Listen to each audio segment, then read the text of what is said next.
Mazhab Syafi'i sendiri pun tak batal kalau dalam semaya. Lepas tu dalam keadaan duduk tetap gitu, duduk tetap punggung tu, kalau di luar semaya tak batal je. Jangan reboh sampai terakak gitu, jangan sampai setara tu lah. Kalau selagi tidak sampai gitu tak batal semaya. Tu di luar semaya. Kalau dalam semaya memang tak batal. Tapi bapa yang Aisyah tanya, kira-kiranya mengikut dia, hak dia fahamnya daripada hadis-hadis Nabi SAW yang lain, daripada perbuatan sahabat yang lain, kira-kiranya kalau tidur ni kena ambil air semaya. Nabi SAW rakyat sini dia tidak lagu tu gitu. Dia tidak lagu tu, kecuali kalau kita kata di luar semaya. Jadi Aisyah faham boleh jadi kira-kiranya hak lebih sesuai di sini di luar semaya. Jadi ni rakyatnya hukum dia tidak serupa dengan orang lain. Ada ketikanya begini, ada ketikanya Nabi SAW ni bila tidur sementara dia tidur, bangun tu dia ambil air semaya. Dah ada juga lagu tu. Tidak kata kepada dia mudah ya dia. Dah lebih banyaknya dia ambil air semaya. Bila dia bangun tu dia gosok gigi, bukan setakat ambil air semaya saja dah, gosok gigi, patut semaya. Tapi ada ketikanya tidak gitu. Ni macam dalam riwayat ni lah. Lepas tu riwayat satu lagi ni, Sa'ad bin Hisham dia kata aku cerah bini ni. Aku cerah bini aku. Lepas tu pergi ke Madinah nak jual tanah dia sana. Nak agak dia nak beli senjata, kelengkapan apa, nak pergi perang. Tapi sebelum tu dia jumpa dengan sahabat-sahabat Nabi. Mereka pun kata, tak usah buat lagu tu, tak kena tu. Puak-puak kita ada dulu nak buat lagu tu, nak tinggal anak bini ataupun nak cerah ke, lepas tu nak pergi perang biar mati syahid. Nabi tak bui, bukan lagu tu cara kita orang Islam. Nabi tak bui, mu pun tak kenal lagu tu. Jadi cerita orang ni bila Nabi, sahabat Nabi nasihat gitu, dia pun balik semula, rojok mula lah, klik baik dengan bini dia, duduk sekali mula. Cerita tu dalam ni tak ada sebut lah, tapi dalam riwayat yang lain ada sebut. Nabi SAW bahkan kata, tak cukup kah Nabi kan ada, Nabi kamu ni kalau nak kira lebih lagi lah, tak ada terikat dengan dunianya, tetapi nikah, makan minum, tidur, gotu-go ni, mana ada. Jadi kamu kena ikut Nabi lah. Dalam Quran pun kata contoh tauladan yang baik. Jadi bukan dengan cara Islam, iaitu siapa bercerah tangga, siapa tak si nikah, pergi nak perang, bukan lagu tu cara. Nabi SAW pergi perang juga, nikah tu nikah juga. Gitu. Lepas tu dia pun habislah cerita, tak ada gila nak perang. Sebelum pada tu pergi jumpa dengan Ibnu Abbas, tanya witir Nabi gitu gini. Ibnu Abbas kata, aku nak ayat kamu, aku nak tunjuk kamu orang yang paling alim, paling tahu tentang witir Rasulullah SAW. Sebab apa? Sebab Nabi SAW ni dia buat sunat lebih banyak di rumah. Hak rawatib pun dia buat di rumah. Tapi ada juga ketika-ketikanya dia buat dalam masjid, ada juga. Ataupun dia buat dalam rumah dia, orang luar ikut, ada juga. Tapi hak kebanyakannya tidak gitu. Maknanya di sini adalah pengakuan Ibnu Abbas, pengiktirafan Ibnu Abbas terhadap Aisyah. Dia pun pergi, aku nak pergi, muka tak biasa kan, ajaklah orang hak biasa sikit, ajak orang hak biasa sikit. Tak segi dia, tak segi. Tak segi tu macam-macam orang ni kan. Kalau nak jumpa dengan orang itu, dia malu kau, dia apa kau, tak segi. Aku metok juga, sungguh-sungguh metok. Nasyatuhu ni metok siapa bersumpah. Begitu. Nasyatuhu minta dengan bersumpah, mintalah kerana Allah, marilah pergi dengan aku, teman, engkau jadi teman menemani aku, untuk menemani aku. Bila aku kata gitu, baru lagi. Bila gitu minta izin, jumpalah. Dia pun tanya siapa. Dia kata Hakim bin Aflah. Sekali dengan mu tu siapa? Mana dia kenal dah lah tu. Dia kata Sa'ad bin Hisham. Hisham bin Amir tu kah? Kata dia. Amir ayah dia hak terbunuh dalam perang Uhud tu kah? Saya pun jawab, iyalah. Kata dia, ayahmu juga orang baik benar lah. Kata dia, orang baik benar lah, jujur benar lah. Dia pun perawi, dia pun kata Sa'ad bin Hisham,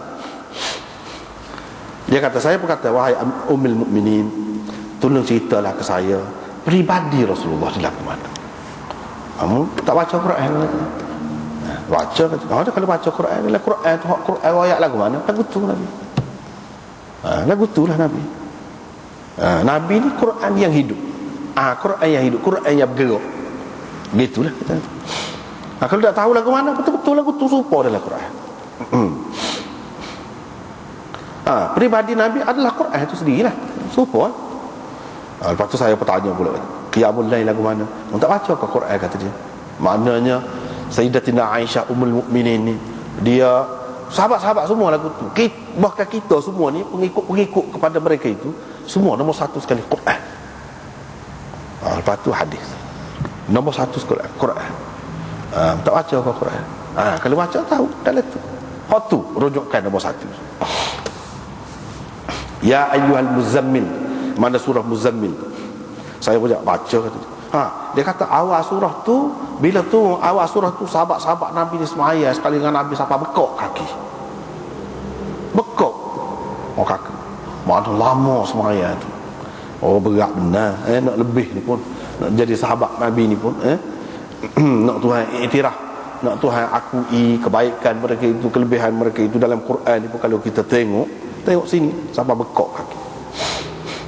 Selama 12 bulan, setahun. Hujung surah tu, bukan hujung benar lah, maknanya bahagian belakang dia tu.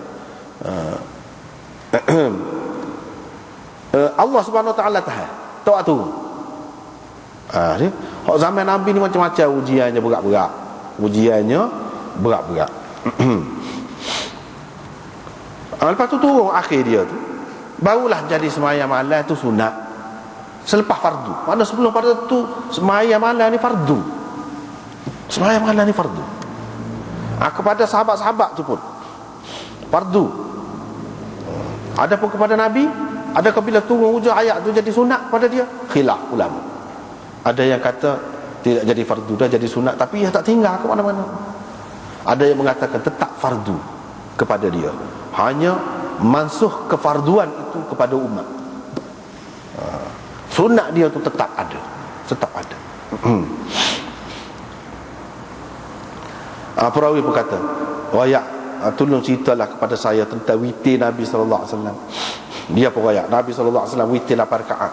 Dia tidak duduk kecuali pada rakaat yang ke-8. Lepas pada tu dia bangun pula bersemayang rakaat yang lain. Dia tidak duduk kecuali pada rakaat yang ke-8 dan yang ke-9. Dan dia tidak memberi salam kecuali pada rakaat yang ke-9.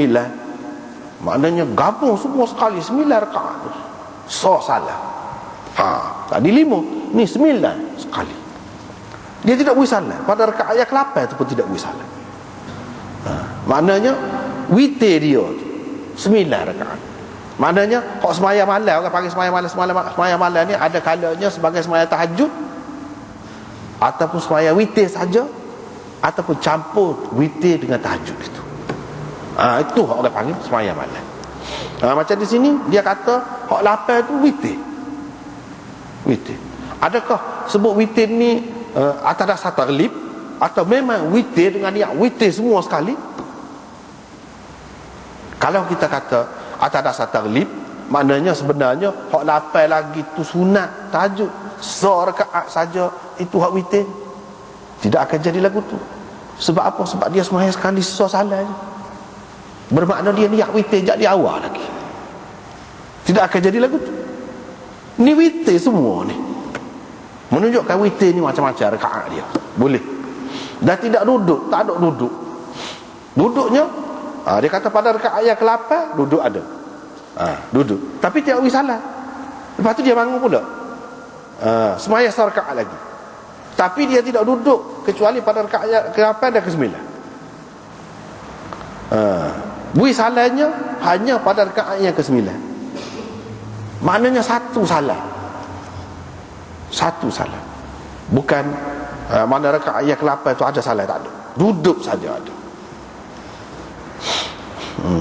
Lepas tu dia sembahyang pula 2 rakaat dalam keadaan duduk. Itulah 11 rakaat wahai anakku, kata dia. Dia sembahyang pula lepas pada tu. Sebab kita kata tak adil lah. Lepas witir tu boleh lagi buat orang lain. Ni dalilnya. Dalam keadaan duduk, sebab duduk tu dia penat. Kalau nak kiranya, kalau orang tidak penat tu sembahyang berdirilah.